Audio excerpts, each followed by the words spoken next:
Assalamu alaikum wa rahmatullahi wa barakatuh. Allah subhanahu wa ta'ala, He mentions to us خَلَقَ السَّمَاوَاتِ وَالْأَرْضَ فِي سِتَّةِ أَيَّامٍ, that Allah subhanahu wa ta'ala created the heavens and the earth all in 6 days. Now, obviously, as we said before, Allah subhanahu wa ta'ala really doesn't need 6 days. Allah subhanahu wa ta'ala could simply say, kun fayakun, be and it is. So why would Allah subhanahu wa ta'ala create it in 6 days, create all of the heavens and the earth in 6 days, as opposed to just in 1 second, and even less than that, because Allah subhanahu wa ta'ala certainly is capable of doing so. The scholars say there are 2 reasons. Number 1, it could be that perhaps the angels were already created, because we don't really know when the angels were created. So it could be that they were there, and Allah subhanahu wa ta'ala, to show them His power, He wanted them to see the magnificence of this creation as it came into being. So they would see the heavens and the earth, the oceans, the mountains, all of this coming into being in front of their eyes, and within those 6 days. Some of the scholars, they said that in it is actually a lesson for us as human beings, that Allah subhanahu wa ta'ala wants to teach us one of the most beloved qualities to Him, which is taking things strategically, slowly, gradually, planning things out properly. So we learn from that to be gradual when we do things, and to do things properly and with ihsan and with excellence. The Prophet ﷺ, he said that Allah subhanahu wa ta'ala, He started the creation on the day of Saturday, and Allah subhanahu wa ta'ala finished on the day of Friday, which is the best of all days. And that's why the Prophet ﷺ, he said that, we as an ummah, as a people, were guided to the day of Friday because it's the best of those days. And so on the day of judgment, though we were the last ummah, we were the last of the nations, we will be the first to stand and the first to come forth in front of Allah subhanahu wa ta'ala. Now, after Allah Azza wa Jal created these, the heavens and the earth, we also completely reject this idea of Allah subhanahu wa ta'ala needing to rest or needing to relax. Allah Azza wa Jal says, مَا مَسَّنَا مِن لُغُوبٍ, that we were not overtaken by any form of fatigue, any form of tiredness. In fact, Allah subhanahu wa ta'ala says, وَالسَّمَاءَ بَنَيْنَاهَا بِأَيْدٍ وَإِنَّا لَمُوسِعُونَ, that we constructed the heavens with strength, and we are constantly expanding them. To show the power of Allah subhanahu wa ta'ala, Al-Khaliq, the creator, Allah is constantly expanding this universe. And this is a scientific miracle, because science tells us that this universe, which is only part of the first of the heavens, is expanding constantly, and in fact it expands faster than the speed of light. And the speed of light, would be over 300 million meters per second. I want you to think about that, saying 300 million meters per second, and imagine the universe expanding faster than that as we're speaking. Just count the seconds of this discussion, and then multiply it by 300 million, and the universe is expanding faster than that. SubhanAllah. On top of that, Allah Azza wa Jalla says that all of these celestial bodies, يَعْرُجُونَ, they are in constant orbit, not going out of place. Allah subhanahu wa ta'ala constantly being in touch with them, and Allah subhanahu wa ta'ala constantly being in control of them.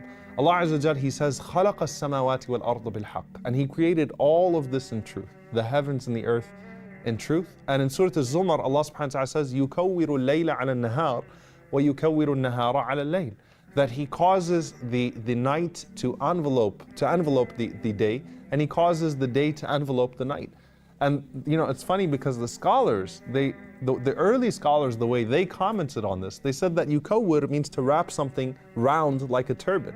So Imam Ahmad rahimahullah, and Imam Ibn al-Jawzi, and Ibn Taymiyyah, Ibn Hazm, and many others, they derive from this way back then that the earth is round, because Allah subhanahu wa ta'ala uses yukawwir, the word yukawwir. And obviously there's the ayah where Allah subhanahu wa ta'ala says, وَالْأَرْضَ بَعْدَ ذَلِكَ دَحَاهَا, that after Allah subhanahu wa ta'ala created the earth, He made it like an egg shape. A dahaha can mean that He made the surface like an egg, meaning smooth, or that He actually shaped it like an egg, and obviously both meanings are true. Now, one of the things that causes us confusion at times, or that's been left open to interpretation, is when Allah or the Messenger ﷺ mentions the 7 earths. Now, Imam al-Alusi rahimahullah in Ruh al-Ma'ani, in his tafsir, he goes through many different ways of understanding the 7 earths. One of them is that there are 7 zones or 7 cores of earth, which is actually scientifically true. You'll see there are 7 cores of earth, 7 different layers of earth.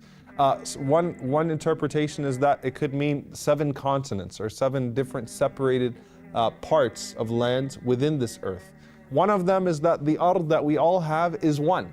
Okay, that all of this, the entire earth, just comprises of one of those 7 earths. And there are other earths and other sets of land that have creation upon them, and that, you know, that we are not in touch with and that we are unable to see. And it's interesting because Imam al-Qurtubi rahimahullah, and it just shows you how the scholars, they always like to take something beneficial from this. Imam al-Qurtubi rahimahullah, he talks about hypothetically if we were able to reach another creation or another group of people that are on another earth or another land that we are unable to see. And he actually discusses the obligation of da'wah upon us if we're able to reach them. And so this shows us that, you know, we're not really supposed to be focusing on what, you know, what this means in the realm of the unseen and how, you know, how we can interpret it scientifically, but rather we take benefit from it. And the greatest thing that we can take from it is that Allah subhanahu wa ta'ala has provided much rizq, much sustenance for us, and He's allotted these portions to us, and Allah subhanahu wa ta'ala has blessed us with much. And that's why, you know, interestingly enough, one of the greatest forms of oppression that we find within the Sunnah is when the Prophet ﷺ talks about someone occupying someone else's land, someone taking someone else's land. Allah Azza wa Jal allowed a people or allowed someone to have a portion of land and someone else takes it. And that's where we find the mention of the 7 earths. The Prophet ﷺ says, "Man akhadha min al-ardi shay'an bighayri haqqihi," that whoever takes a piece of land from someone else unjustly, khusifa bihi yawm al-qiyamah. Rasulullah ﷺ said he would be swallowed by the 7 earths on the Day of Judgment. And subhanAllah, this is a hadith in Bukhari. We find many rulings in the Sharia of taking water from someone's well without permission, or eating an apple from someone's tree, you know, that's hanging over the fence without permission, and so on and so forth, because that's a form of oppression. Allah subhanahu wa ta'ala has allotted certain portions of this earth to us, and we have to be just with that, and we have to thank Allah subhanahu wa ta'ala for that, and obviously use all of that for beneficial things. And don't forget to subscribe to the channel for more amazing content.